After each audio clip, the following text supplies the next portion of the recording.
पूर्णिमा होती हैं, उन पूर्णिमा में आज की जो पूर्णिमा बहुत मायने रखती है, बहुत। हम फिर निवेदन करेंगे, आज की जो पूर्णिमा है प्रयास करो भोलेनाथ जी को एक श्वेत चावल का दाना शंकर भगवान को समर्पित जरूर करो।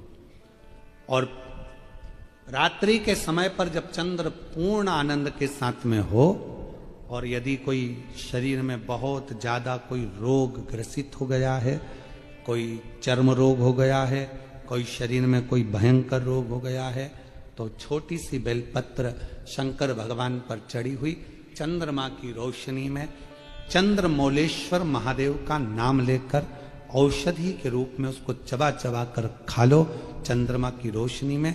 उससे वो औषधि का काम करेगी और तुम्हारे रोगों को समाप्त करेगी। चंद्रमौलेश्वर महादेव का स्मरण। कौन से महादेव?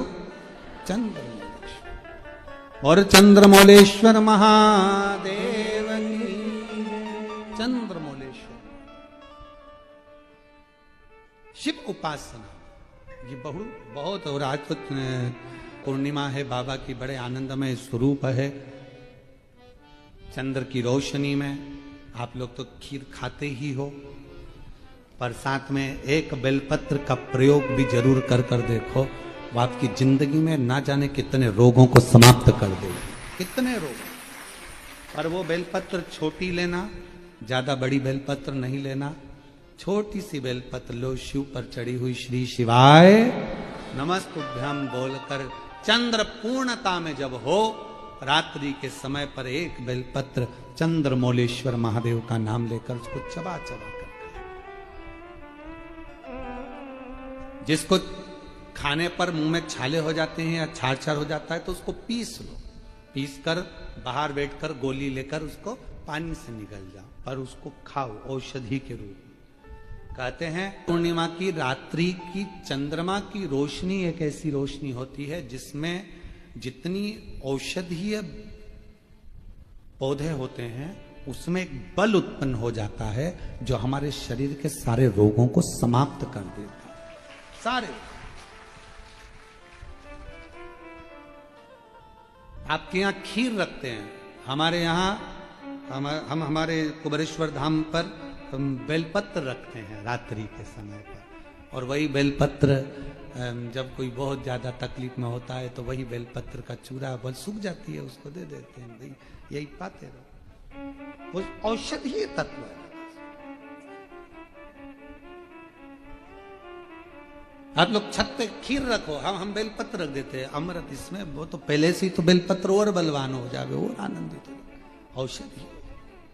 आज वो ब्राह्मण देवता वापिस चलना प्रारंभ कर दिए, शरीर में काम करना प्रारंभ। पात्र की बड़ी महत्वता। तुम्हारे घर में दीपक रोज लगाते हो रोज? मंदिर में दिया जलाते हो, पीतल का, तांबे का, चांदी का, स्टील का, जो दिया तुम्हारे घर में होगा रोज लगाते हो। बत्ती रोज जलाते हो, 5 दिया होंगे तो कभी बदल बदल के मांझ कर, खासा कर धोकर उस दिए को लगाते हो। पर कभी विष्णु पुराण को पढ़िए, विष्णु पुराण में दीप की महिमा आई है। और विष्णु पुराण में जब दीप की महिमा को हम पढ़ते हैं तो उस दीप महिमा में वर्णन आता है कि दीप देव में इतना बल हो जाता है, रोज दीप लगता है भगवान के सामने, रोज उतारा जाता है, रोज बार बार उतरता है, उस दीप में इतना बल आ जाता है कि यदि कोई बीमार व्यक्ति है और उसका रोग समाप्त नहीं हो रहा तो वो जो दीप है जब वो ठंडा हो गया, उसी दीप को पानी के अंदर डाल दिया जाता है और उसी पानी से उस व्यक्ति को स्नान कराना प्रारंभ कर दिया जाता है तो उसका रोग समाप्त हो जाता है। इतना बल दीप में हो जाता है। तुम पूजन की सामग्री को, पूजन के जिस आसन पर हम बैठकर जप करते हैं, बोलो आसन सिद्ध होता है कि नहीं होता?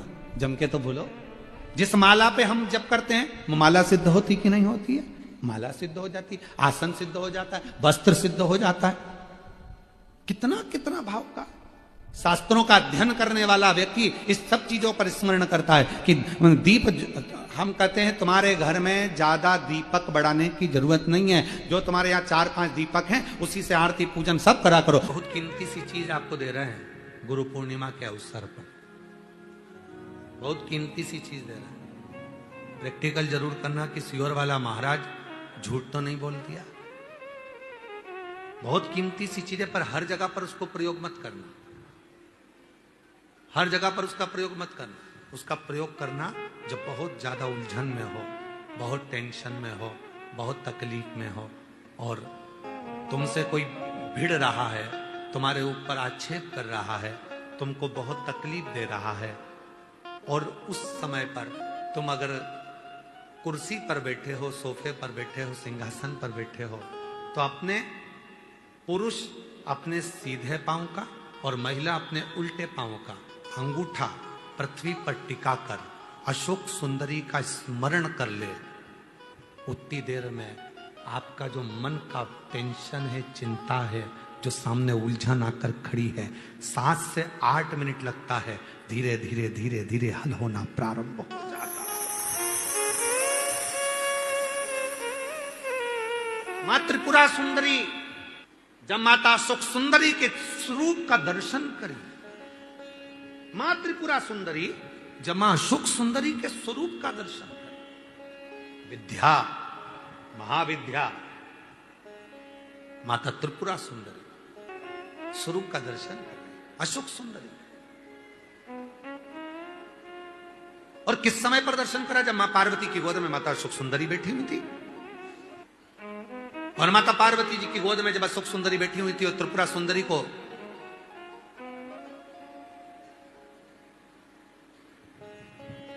मां जगतजननी जगदम्बा अम्बा ने अब उस विद्या को स्मरण किया और माता त्रिपुरा सुंदरी ने जब अशोक सुंदरी का दर्शन किया, देखा, देखकर क्या दूं मैं इस मातृ शक्ति की गोद में जो बैठी है उसको क्या दिया? त्रिपुरा सुंदरी जी कहती हैं कि हे देवी अशोक सुंदरी, तुम मेरे त्रिपुरारी की पुत्री हो और मैं त्रिपुरा सुंदरी मेरे त्रिपुरारी का स्मरण कर कर कहती हूं, संसार का कोई मनुष्य जब अपने पैर के अंगूठे को भूमि पर स्पर्श करेगा, उस समय पर पंजा एड़ी सब ऊपर होता है, अंगूठा केवल थोड़ा सा अंगूठा पांव का स्पर्श होता है। उस समय पेड़ी ऊंची, पंजा ऊपर, पांव का नीचे का जो भाग, खड़ा भाग नहीं, नीचे का भाग भूमि पर स्पर्श होता है। और उस समय पर जो अशोक सुंदरी तुम्हारे नाम का स्मरण करेगा और जो इस स्मरण में पाएगा, त्रिपुरा सुंदरी कहती है मैं स्वयं त्रिपुरा सुंदरी उसकी उलझनों को समाप्त कर कर उसके जीवन को खुशियों से भर। ये त्रिपुरा कह रही है, ये विद्या कह रही है, मां त्रिपुरा सुंदरी।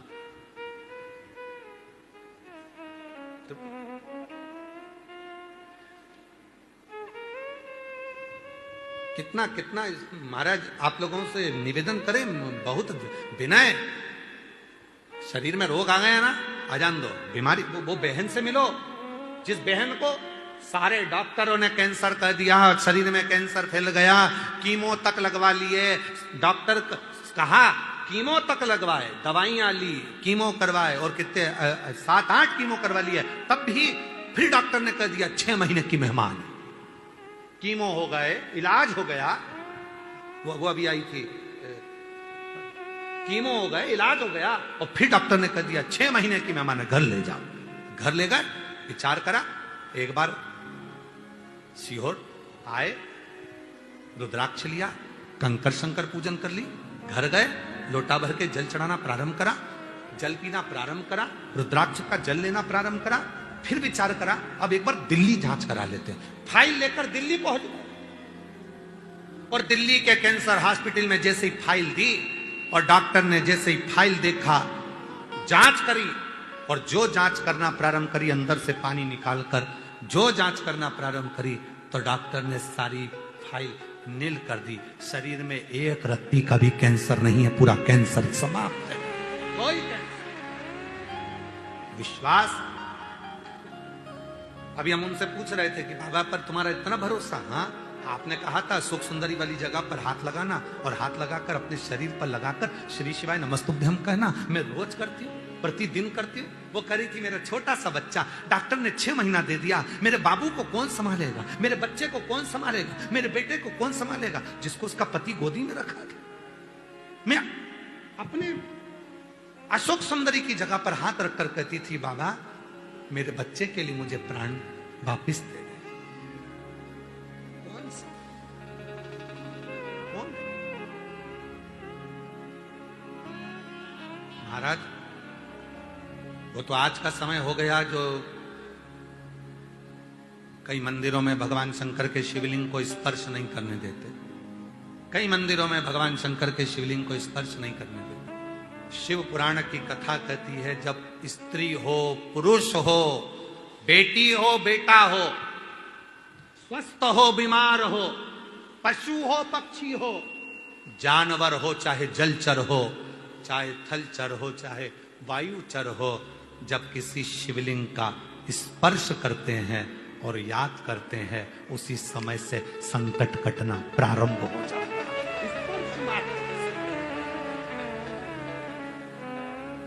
स्पर्श मात्र पूर्णिमा के नारियों को, स्त्रियों को अखंड सौभाग्य के लिए, जो नारी वैधव्य नहीं होना चाहती है, उस नारी को पूर्णिमा के कितने व्रत करना चाहिए? जिस नारी के यहाँ संतान नहीं हो, औलाद नहीं हो, उसको पूर्णिमा के कितने व्रत करना चाहिए?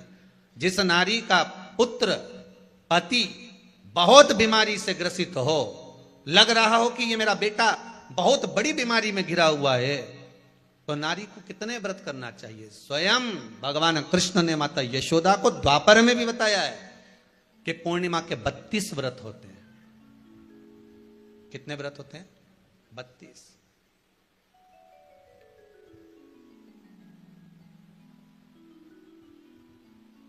स्वयं भगवान कृष्ण यशोदा रानी को, माता यशोदा जी को भी बता रहे हैं 32 व्रत।